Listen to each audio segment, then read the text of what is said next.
Falar sobre a cidade e a experiência do cinema, unindo esses dois assuntos no tema cidade, hierarquia e segregação, com base no filme Parasita.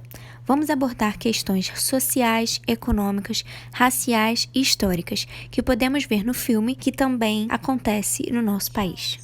O cineasta Bong Joon-ho expressa em entrevista que, ao lançar o filme, tentou expressar um sentimento específico da cultura coreana. Porém, o mundo se identificou com essa realidade, porque o cerne da desigualdade e da segregação nas cidades que vivemos hoje é fruto de um sistema que dita o estilo de vida e a forma como a cidade é composta.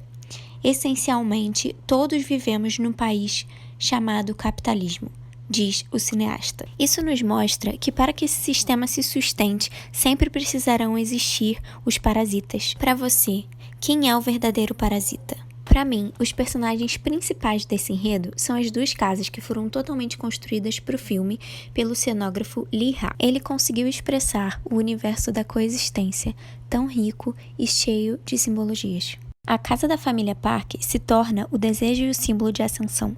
Não é o carro nem a joia, é a casa, ou talvez seja o sol.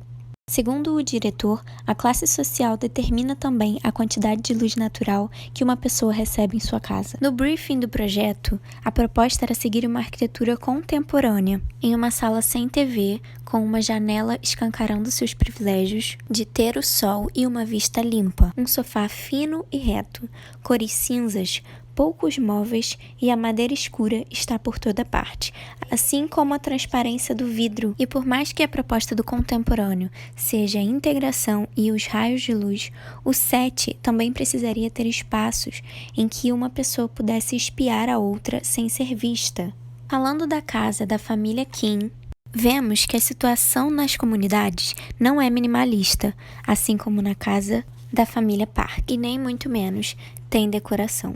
Porque ter o mínimo como desejo só é possível para quem já desfrutou do muito, ou para quem pode ter o que quiser, quando quiser.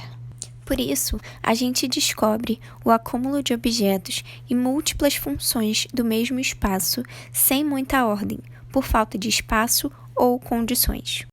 Essa casa-porão, semi-enterrada, abaixo do nível do solo, comunica através da linguagem visual a diferença nítida das classes. Falando em divisão, no filme, conseguimos perceber que o desenvolvimento da cidade se dá de maneira a excluir alguns e privilegiar outros, segregando e hierarquizando o povo. No Brasil, assim como no filme, também temos essa relação de altos e baixos. E no Rio de Janeiro, sabemos que isso tem uma raiz histórica. No filme, temos uma questão invisível, porém fundamental: o cheiro. O visual de cada casa transmite para nós um bom e outro ruim. Isso se estende também aos personagens. O filho da família rica faz menção ao cheiro. O pai verbaliza em um momento crucial e esses cheiros distanciam ainda mais essas famílias. Assim como já vimos, o sol é algo muito valorizado e o filme traz uma simbologia em ambas as casas. A janela principal. De alguma maneira, essas janelas são a forma como nós vemos essas casas. Em uma, vemos o nível da rua e na outra, vemos um gramado bem cuidado. E essas janelas são proporcionais. Um detalhe interessante é que a janela da casa da família Kim é sempre filmada pelo lado direito da sala e a da família Park sempre do lado esquerdo, para mostrar que elas são opostas. Mesmo sendo sutil, o filme mostra sua excelência, dando a impressão que as casas estão se encarando. O diretor usa também o design para fazer uma analogia das alturas das casas. Para isso, ele usa a escada, uma descendo até o subsolo e a outra subindo até uma mansão. O arquiteto Guilherme Wisnik chama a atenção para esse fato e fala uma frase impactante: é nesse jogo de espelhos que os opostos se refletem e se interpenetram. A elevação é usada continuamente no filme, ilustrando de maneira clara a separação dessas duas classes.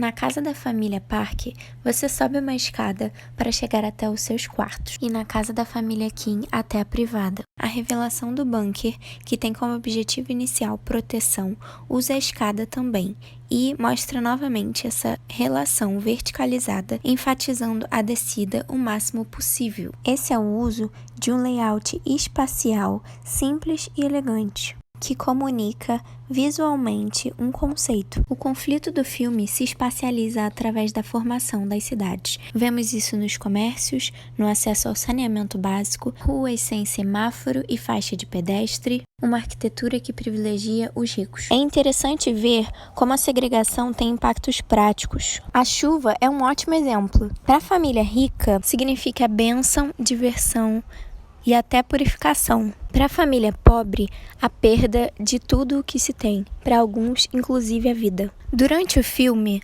não se mostra a distância entre as duas casas. Por isso, nós não temos nem o senso da mudança na elevação e dessa relação verticalizada entre as duas famílias. Porém, quando o plano da família Kim dá errado e eles precisam voltar para casa no meio da chuva, vemos a distância entre essas duas famílias, que ilustram a segregação espacial e social e a hierarquização das cidades. E nos damos conta de que esse é um sistema comum ao mundo inteiro, onde uns não têm nada e outros têm muito. 오늘 완전 파랗고 미세먼지 제로잖아. 어제 비 왕창 온 덕분에. Uma comédia sem palhaços, uma tragédia sem vilão. Apenas a comicidade e o drama do nosso cotidiano, tão cheio de contraste. O núcleo do viver, a casa ou a ausência dela, e a sua personificação são pontos fundamentais para que ampliemos a nossa empatia e compreendamos os laços que conectam a nossa casa ao que somos, na busca de um lugar ao sol.